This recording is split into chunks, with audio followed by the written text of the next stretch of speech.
Hello guys, welcome to my channel X Byose TV.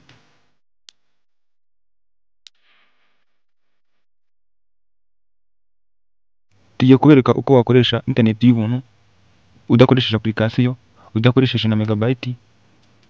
Mbese ni code tugiye kuguha ukayandikamo, wamara kwandikamo iyo code ukajya ukoresha internet y'ubuntu itarangira.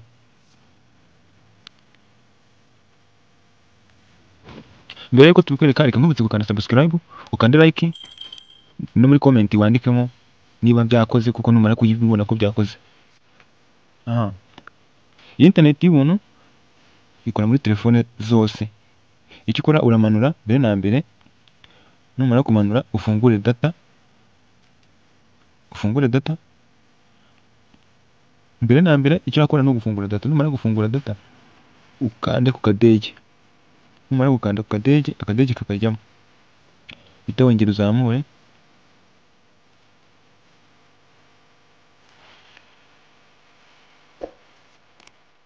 urajyaho usanzwe uhamagara muri telefone bisanzwe, awanditse phone kuri application y'icyatsi. Ujya muri telefone bisanzwe aho usanzwe uhamagarira abantu, kandi urandikamo akanyenyeri urwego, akanyenyeri urwego 46 36, wongere wandikemo urwego akanyenyeri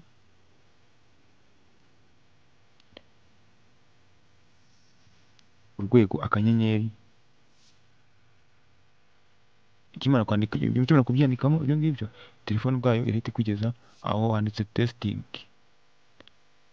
Aho kuri testing urasanga amagambo 3: phone information, message statistics na wifi information. Urakanda ahantu hambere handitse phone information. Ukimara gukanda ahantu handitse phone information, urugero ahantu hameze gutyo, utikinga aho handitse mobile radio power, utikinga. Numara kwatikinga aho handitse mobile radio power, uhita ukanda kuri buto yo kubikoramo byose, usubira inyuma, iyo buto yo hagati usubira inyuma, bigire muri serivisi zawe ushaka. Wenda urugero, reka tujye kuri YouTube, urebe video, twereke video, kandi harimo n'akadege. Witegereze neza, harimo kakadege. Ngira ngo urabona ko turi kureba video, kandi urebe neza ko hakirimo kakadege.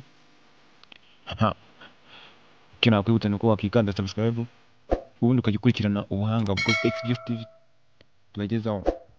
Kanda subscribe kuri X Byose TV, watere inkunga ya subscribe gusa.